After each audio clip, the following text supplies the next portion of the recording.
પ્રધાનમંત્રી નરેન્દ્ર મોદી જેમણે વારાણસીથી ઉમેદવારી ફોર્મ ભર્યું સતત ત્રીજી વખત વારાણસીથી પ્રધાનમંત્રી નરેન્દ્ર મોદીએ ઉમેદવારી નોંધાવી અમિત શાહ રાજનાથ સિંહ યોગી આદિત્યનાથ કલેક્ટર ઓફિસ ઉપસ્થિત ચારેય પ્રસ્તાવકો પહેલેથી જ કલેક્ટર ઓફિસ પહોંચી ગયા છે સતત ત્રીજી વખત પ્રધાનમંત્રી વારાણસીથી ઉમેદવારી નોંધાવી અને પહેલા માં ગંગાના આશીર્વાદ લીધા કાળ ભૈરવના પણ દર્શન કર્યા પૂજા અર્ચના કરી અને તેઓ ઉમેદવારી ફોર્મ ભરવા પહોંચ્યા ચારેય પ્રસ્તાવકો પહેલેથી જ કલેક્ટર ઓફિસ પહોંચી ચૂક્યા છે પ્રધાનમંત્રી નરેન્દ્ર મોદી સતત ત્રીજી વખત વારાણસી લોકસભા બેઠક ઉપર પોતાની ઉમેદવારી નોંધાવી અમિત શાહ રાજનાथ सिंह योगी आदित्यनाथ कलेक्टर कचेरी खाते हाजिर है 10 साल में अमूल जैसी फैक्ट्री बनारस में एक बड़े लेवल पर यहां पर आकर स्थापित की गई।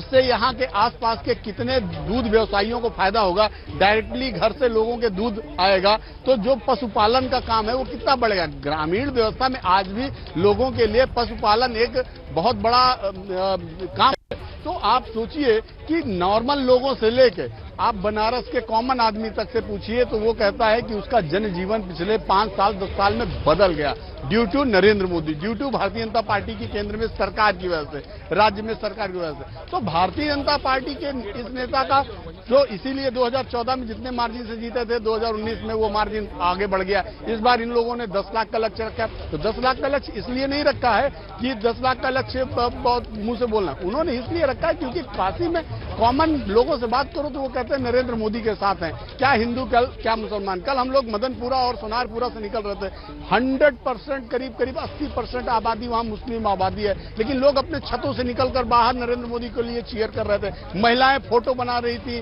बच्चे फोटो उतार रहे थे, बच्चे मुस्लिम बच्चे मोदी मोदी के नारे लगा रहे थे। तो इससे एक बात पता चलती है कि 2.5 से 3 लाख 4 लाख जो मुसलमान है बनारस का, उसमें भी एक बड़ी सेंध लग चुकी है, वो भी नरेंद्र मोदी के साथ है। हम लोगों ने पूछा तो उन लोगों ने कहा कि भाई हमारा बिजनेस बड़ा, हमारा जनजीवन बड़ा, तो हम नरेंद्र मोदी के साथ नहीं रहेंगे तो किसके साथ रहेंगे। इससे अलग अभी देखिए नामांकन स्थल है, नामांकन स्थल पर भी देखिए कड़ी धूप है, बिल्कुल 12 बज चुके हैं, सर पे धूप लग रही है। यहाँ पर इस समय करीब 34 से 35 डिग्री की गर्मी है, लेकिन पब्लिक देखिए, आप देखिए गेट के ठीक बगल में सुबह से करीब 10 बजे से खड़े हैं। उस तरफ गेट में जहां पर बैरिकेड लगा हुआ वहां भी सुबह 10 बजे से पब्लिक खड़ी है और लगातार मोदी मोदी के नारे लगा रही है। तो ये दरअसल एक नेता के प्रति प्रेम है। इस समय गाड़ियां बिल्कुल, एक बात और बता दूं, श्रीन की गाड़ियां तैयार हो गई हैं, बिल्कुल अलर्ट मोड में हैं। जिधर से प्रधानमंत्री नरेंद्र मोदी आए थे, यानी कि मेरे ठीक जस्ट पीछे ये जो गेट है यहीं से निकलेंगे और मेरे लेफ्ट इसी रोड से नरेंद्र मोदी निकल जाएंगे नामांकन करके। तो प्रधानमंत्री नरेंद्र मोदी का जो आपने जो सवाल किया उसके हिसाब से मैं ये कह सकता हूं कि उनके काम, उनके व्यक्तित्व और उनकी जो सोच है उसके दम पर बनारस एक बार फिर से भारतीय जनता पार्टी के खाते में जाने वाला है और नरेंद्र मोदी बनारस से जीतकर फिर से प्रधानमंत्री बनने जा रहे हैं। प्रधानमंत्री अच्छा एक अपडेट दे देते हैं, नामांकन कर चुके हैं प्रधानमंत्री नरेंद्र मोदी, यानी कि वो प्रक्रिया पूरी हो गई है जिसके लिए वो नामांकन स्थल पर अंदर दफ्तर में मौजूद है, कलेक्ट्रेट परिसर में। वाराणसी से प्रधानमंत्री नरेंद्र मोदी ने तीसरी बार अपना नामांकन दाखिल कर दिया है और अब थोड़ी देर बाद वो यहां से बाहर भी निकल जाएंगे। जैसा नीरज तस्वीरें भी दिखा रहे थे और बता भी रहे थे कि अलर्ट मोड पर दिखाई दे रहा है सब कुछ, सारी गाड़ियां लग चुकी हैं। तो यानी कि अब पीएम यहां से निकलेंगे और फिर आगे की तरफ बढ़ेंगे क्योंकि उनके बाद में और भी कार्यक्रम है, कई चुनावी सभा और रैलियां भी आज उन्हें करनी है, झारखंड यहां से निकलना है। तो बड़ी खबर इस वक्त की, नामांकन दाखिल कर लिया और अंदर की तस्वीरें, अब अंदर की तस्वीरें आपको हम दिखा रहे हैं जब प्रधानमंत्री नरेंद्र मोदी अपना नामांकन दाखिल करने के लिए अंदर पहुंचे थे।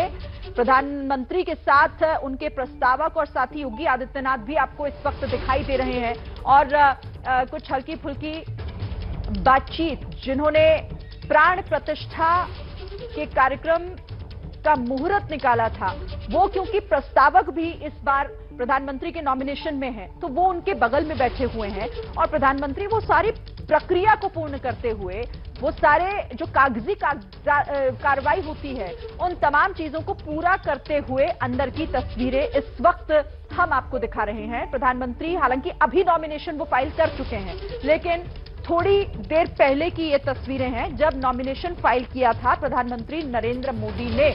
और देखिए, क्योंकि एक प्रक्रिया से गुजरना पड़ता है, अगर कहीं पर भी आपको अपना अपनी उम्मीदवारी जो है वो करनी है, अपना नॉमिनेशन फाइल करना है, तो वो सब करते हुए प्रधानमंत्री नरेंद्र मोदी और जो प्रस्तावक गणेश्वर शास्त्री जो उनके बगल में बैठे हुए हैं, जिससे हल्की कुछ सत्यनिष्ठा से प्रतिज्ञा करता हूं कि मैं इन्हीं द्वारा स्थापित भारत के संविधान के प्रति सच्ची श्रद्धा और निष्ठा करूंगा और मैं भारत की प्रभुता और अखंडता अक्षुण्ण रखूंगा।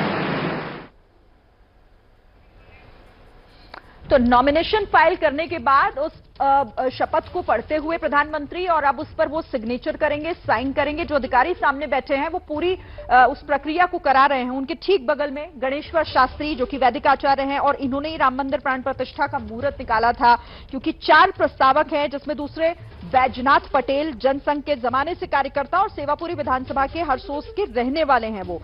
तीसरे जो प्रस्तावक हैं, अच्छा देखिए अब तस्वीरें बता दूं आपको एक बार फिर से, बाहर निकल चुके हैं प्रधानमंत्री अंदर जाते हुए की, माफ कीजिएगा ये उस वक्त जब अंदर दाखिल हो रहे थे उस वक्त की तस्वीरें हैं। पूरी फाइल लेकर प्रधानमंत्री अंदर दाखिल हुए। जो वहां पहले से ही मौजूद अधिकारी थे उन्हें वो फाइल सौंपी गई, वो पूरे कागज चेक किए गए और प्रधानमंत्री ने वो शपथ पत्र भी अपना पढ़ा और उसके बाद उस पर सिग्नेचर किए गए। और जो 4 प्रस्तावक हैं, गणेश्वर शास्त्री, बैजनाथ पटेल, लालचंद्र कुशवाहा और इसी के साथ संजय सोनकर, चारों उनके साथ मौजूद हैं। और साथ ही अंदर आप योगी आदित्यनाथ उत्तर प्रदेश के मुख्यमंत्री को भी देख रहे हैं। नीरज पांडे का फिर से रुख करते हैं। नीरज, तस्वीरें भी सामने आ गई हैं, नामांकन दाखिल कर चुके हैं प्रधानमंत्री, तीसरी बार बनारस से सांसद बनने की तैयारी। बिल्कुल तीसरी बार सांसद बनने की तैयारी और जो रुझान आ रहे हैं कि शायद अगले प्रधानमंत्री भी, क्योंकि बनारस एक ऐसी धरती है जहां से नरेंद्र मोदी तीसरी बार न सिर्फ उन्होंने नामांकन किया बल्कि तीसरी बार वो लोकसभा भी पहुंचेंगे, क्योंकि बनारस में जैसा रुझान मिल रहा है कहीं कोई लड़ाई देखने को सिरीन मिलती नहीं है। और अब यहां पर बहुत तेजी से अलर्ट हुआ है, प्रशासनिक अलर्ट हो गया है, गाड़ियां स्टार्ट हो गई हैं, गाड़ियां लगातार प्रधानमंत्री के काफिले की चल रही हैं। किसी भी समय वो प्रधानमंत्री बाहर निकल सकते हैं, लेकिन अभी हमारी जो जानकारी है कि शायद वो अंदर अभी नामांकन के बाद एनडीए के नेताओं के साथ 2-4 मिनट बातचीत करेंगे, उनसे मुलाकात करेंगे, क्योंकि एनडीए के तमाम घटक दलों के नेता इस समय पहुंचे हुए हैं। बिहार से चिराग पासवान हैं, उत्तर प्रदेश से ओम प्रकाश राजभर हैं, संजय निषाद हैं, इसके अलावा एकनाथ शिंदे शिवसेना के नेता हैं वो आए हुए हैं। एनसीपी के नेता अजीत पवार तो नहीं आ पाए, लेकिन उनके एक प्रतिनिधि के रूप में आए हुए। असम से 2 असम गण राज्य परिषद की पार्टी के प्रमोद बोरा और दूसरे नेता यहां पे पहुंचे हुए हैं। इसके अलावा आपको बता दूं चंद्रबाबू नायडू भी पहुंचे हुए हैं। तो लगातार एनडीए के तमाम नेता 2 गाड़ियों से 3 गाड़ियों से यहां पहुंचे हुए हैं। देश के गृह मंत्री अमित शाह हैं, भाजपा के अध्यक्ष जेपी नड्डा, राजनाथ सिंह हैं, वो भी सब यहां पर मौजूद है। तो सबसे वो 1 मिनट मुलाकात करेंगे, मुलाकात करने के बाद निकलेंगे। लेकिन अब की सबसे बड़ी खबर यही है कि प्रधानमंत्री नरेंद्र मोदी ने तीसरी बार इसी कार्यालय में को लोकसभा के लिए अपना नामांकन दाखिल किया है। और जैसा कि भारतीय जनता पार्टी का दावा है कि दोनों बार यानी 2014 भी और 2019 से भी ज्यादा 2024 में इस बार जीत का जो मार्जिन है वो बढ़ने वाला है। और इससे भी मजेदार बात यह है कि कांग्रेस के प्रत्याशी अजय राय तीसरी बार प्रधानमंत्री नरेंद्र मोदी के सामने चुनाव लड़ रहे हैं और मुझे लगता है कि तीसरी बार भी उन्हें हार देखनी पड़ेगी, क्योंकि जनता का रुझान अभी तक के जो आंकड़े हैं वो आंकड़े भारतीय जनता पार्टी और नरेंद्र मोदी के पक्ष में नजर आ रहे हैं। तो इससे साफ है कि यहां का जो निर्णय है वो क्या होने वाला है। अब देखना यह है कि मार्जिन कितना बड़ा होता है। लेकिन अब की सबसे बड़ी खबर यही है कि नरेंद्र मोदी प्रधानमंत्री तीसरी बार उन्होंने नामांकन दाखिल कर दिया है और हलचल बहुत तेज हो गई है। यहाँ पे हलचल बहुत तेज हो गई है, जयकारा तेज लगने लगा है। यहाँ पे जो कार्यकर्ता सुबह 10 बजे से इकट्ठा हैं, यहाँ पर 8 बजे से इकट्ठा होना शुरू हो गए थे, उनके बीच में जयकारा होना शुरू हो गया। एक और बात यहाँ बता दें कि ये कलेक्ट्रेट परिसर का जो मुख्य गेट है, इसके ठीक अंदर दोनों तरफ वकीलों के बैठने की चैम्बर्स हैं। सारे वकील यहां पर बैठते हैं। आज चूंकि दिन है, वर्किंग डे है, तमाम वकील भी मौजूद हैं, लेकिन ये पहली बार होगा कि अंदर वकीलों के लिए प्रशासन ने पूरे कॉरिडोर को ढक दिया है। व्हाइट कलर के टेंट लगा दिए हैं ताकि कोई भी अंदर दाखिल ना हो सके। खैर ये सुरक्षा के दृष्टिकोण से हुआ है, सुरक्षा की वजह से हुआ है कि ताकि वहां पर कोई अनावांछित व्यक्ति ना आ सके।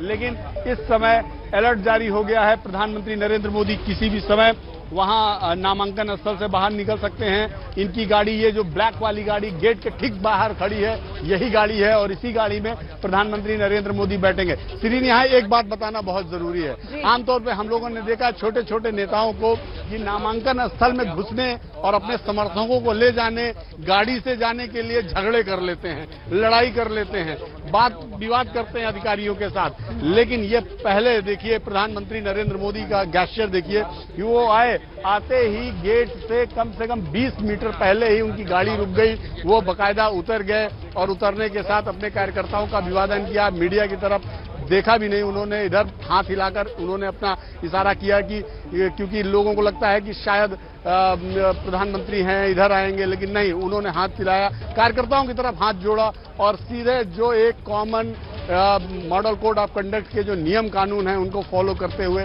पैदल अपनी सिक्योरिटी फोर्सेस के साथ इस गेट को पार किया